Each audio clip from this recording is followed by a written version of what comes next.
حضرت امام باقر رضی اللہ تعالی عنہ کے پاس ایک شخص آیا، کہنے لگا حضرت میرے گھر میں برکت نہیں، میرے گھر میں خوشحالی نہیں، آخر وجہ کیا ہے؟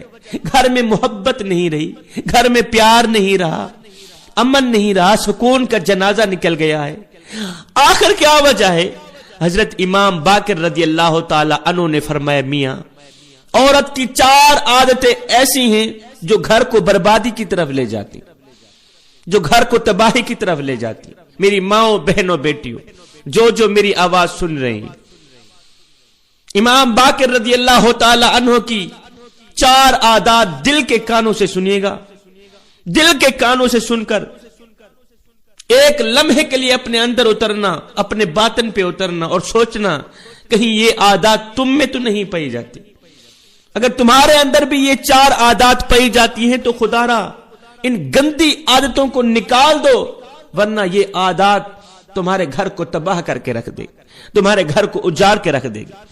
حضرت امام باقر رضی اللہ تعالی عنہ نے فرمایا میاں عورت کی 4 عادات ایسی ہیں جو گھر کو تباہی کی طرف لے جاتی، جو گھر کو ویرانی کی طرف لے جاتی۔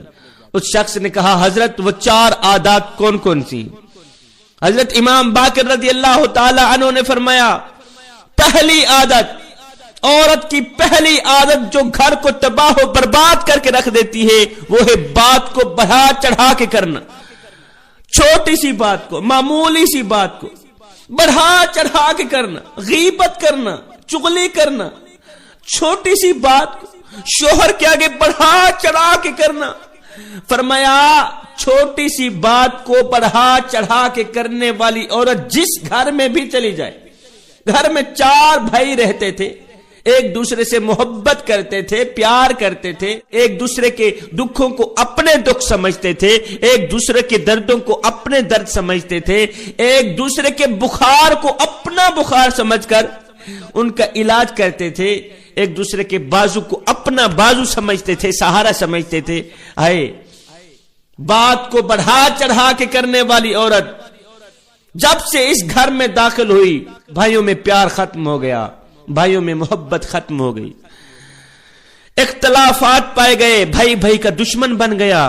کس نے بنایا؟ اس عورت نے بنایا، بات کو بڑھا چڑھا کے کر دینے والی عورت۔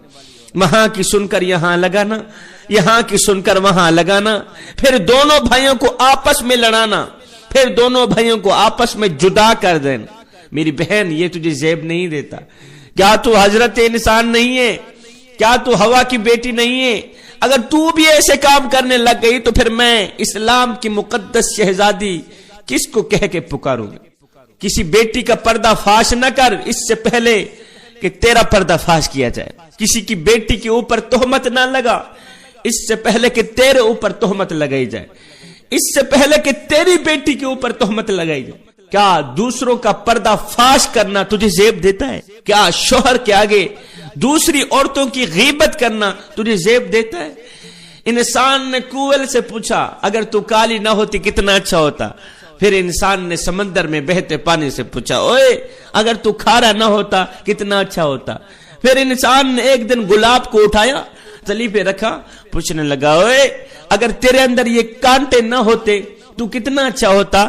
تینوں بول اٹھائے انسان اگر تیرے اندر دوسروں کے عیب ڈھونڈنے کی عادت نہ ہوتی تو کتنا اچھا ہوتا۔ آج کا انسان دوسروں کے عیب ڈھونڈنے کی کوشش کرتا ہے۔ آج کی میری ماں بہن بیٹی دوسری عورتوں کے عیب ڈھونڈنے کی کوشش کرتی ہے لیکن اپنے گریبان میں جھانک کر کے نہیں دیکھتی کہ میرے اندر بھی کوئی عیب ہے۔ ہمیں اپنے گریبان میں جھانکنا نہیں آتا، کاش کہ ہمیں اپنے گریبان میں جھانکنا نصیب ہو جاتا، یہ سارے مسئلے حل ہو جاتے۔ فرمایا حضرت امام باقر رضی اللہ تعالی عنہ نے فرمایا غیبت کرنے والی عورت جس گھر میں بھی چلی جائے، چغلی کرنے والی عورت، شوہر کے آگے چھوٹی سی معمولی سی بات کو بڑھا چڑھا کے کرنے والی عورت جس گھر میں بھی چلی جائے، بھائیوں میں پیار ختم ہو جاتا ہے، محبت ختم ہو جاتی ہے، اختلافات میں پڑ جاتے ہیں، دشمن بن جاتے ہیں ایک دوسرے کے، اس گھر سے امن کا جنازہ نکل جاتا ہے، سکون کا جنازہ نکل جاتا ہے، وہاں برکت نہیں رہتی، وہاں خوشحالی نہیں رہتی۔ دوسری عادت فضول خرچ کرنے والی عورت۔ فرمایا فضول خرچ کرنے والی عورت جس گھر میں بھی چلی جائے وہ گھر تو بہت جلد غریب ہو جاتا ہے، بہت جلد فاقے میں آ جاتا ہے. فضول خرچ کرنے والی عورت، فضول خرچی اللہ کو بھی پسند نہیں، اس کے رسول کو بھی پسند نہیں. فرمایا تیسری عادت جھوٹ بولنے والی عورت.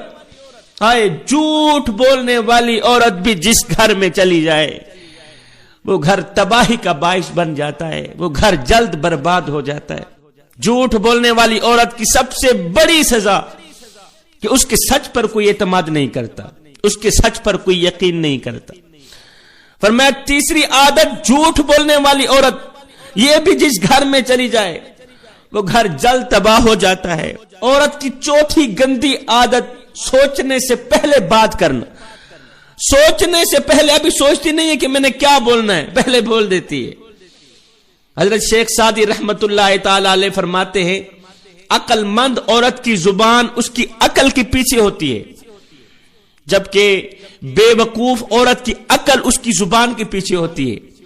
عقل مند عورت پہلے سوچتی ہے پھر بولتی ہے، پہلے تولتی ہے پھر بولتی ہے، جبکہ بے وقوف عورت سوچتی بعد میں ہے، بولتی پہلے، تولتی بعد میں ہے، بولتی پہلے. میری ماؤں، بہنوں، بیٹیوں، اگر تم چاہتی ہو کہ تمہارے گھر میں برکت رہے تو پھر خدا را بات کو بڑھا چڑھا کے نہ کرنا، غیبت نہ کرنا، چغلی نہ کرنا. اگر تم چاہتی ہو تمہارے گھر میں خوشحالی رہے تو خدا را جھوٹ نہ بولنا. اگر تم چاہتی ہو تمہارے گھر میں امن رہے تو خدا را فضول خرچی نہ کرنا. اگر تم چاہتی ہو تمہارے گھر میں برکت رہے، اگر تم چاہتی ہو کہ تمہارے گھر میں آپس میں معیار برقرار رہے، آپس میں ایک دوسرے کے دل میں عزت رہے، تو پھر خدا را بولنے سے پہلے ایک بار تول لینا، ایک بار سوچ لینا. اب بات کو بڑھا چڑھا کے کرنے والی عورت، مین پوائنٹ تو یہ، ایسی عورت جب بہو بنتی ہے تو ساس کا گھر اجاڑتی ہے، جب بیوی بنتی ہے تو شوہر کا گھر اجاڑتی ہے، اور جب خود ساس بنتی ہے تو داماد کا گھر اجاڑتی ہے، تو بیٹی کا گھر اجاڑتی ہے. ایسی عورت، بات کو بڑھا چڑھا کے کر دینے والی عورت. یہاں پر حضرت شیخ سعدی رحمت اللہ تعالی علیہ نے ایک زبردست حکایت لکھی ہے. آپ فرماتے ہیں کہ ایک شخص کی بیوی فوت ہو گئی، اس کی ساس بیٹی کا حق مہر وصول کرنے کے لیے ان کے گھر میں نازل ہو آئی. بیوی فوت ہو گئی ہے، بیوی کی جو ماں ہے وہ بیٹی کا حق مہر وصول کرنے کے لیے اس نے آ کر ان کے گھر میں ڈیرا ڈال دیا. اب یہ شخص جب ساس کی کڑوی بات سنتا، جب ساس کا تلخ لہجہ سنتا، ساس کی نازیبا باتیں سنتا تو اور زیادہ پریشان ہوتا. اسی دن اس شخص کے دوست آئے اس کا حال پوچھنے کے لیے کہ بیوی فوت ہو گئی ہے، اس کی طبیعت ناساز تھی، جائیں دوست کا حال تو پوچھ کے آئیں. اس کے دوست جب بیوی کا حال پوچھنے آئے تو پوچھا میاں کیا حال ہے؟ کہا کوئی حال نہیں. بیوی کے جانے کا اتنا غم نہیں تھا جتنا غم مجھے ساس نے دیا. بیوی کے جانے کا مجھے اتنا دکھ نہیں پہنچا جتنا دکھ مجھے ساس نے پہنچایا. بیوی کے جانے پر میں اتنا پریشان نہیں ہوا جتنا پریشان مجھے زندہ ساس نے کر ڈالا ہے. شیخ سعدی رحمت اللہ تعالی علیہ فرماتے ہیں پھول مرجھا گیا مگر کانٹا باقی رہا، خزانہ چلا گیا مگر سانپ باقی رہا. خدارا میری ماؤں، بہنوں، بیٹیوں، ایک لمحے کے لیے اپنے اندر اترو، ایک لمحے کے لیے اپنے باطن پہ اترو اور سوچو کہیں یہ عادات تم میں تو نہیں پائی جاتی، یہ 4 گندی عادات تم میں تو نہیں پائی جاتی. اگر پائی جاتی ہیں تو خدارا ان کو نکال دو، ورنہ یہ تمہارے گھر کو برباد کر کے رکھ دے گی. آپس میں محبت نہیں رہے گی، گھر میں پیار نہیں رہے گا، امن کا پھر جنازہ نکل جائے گا.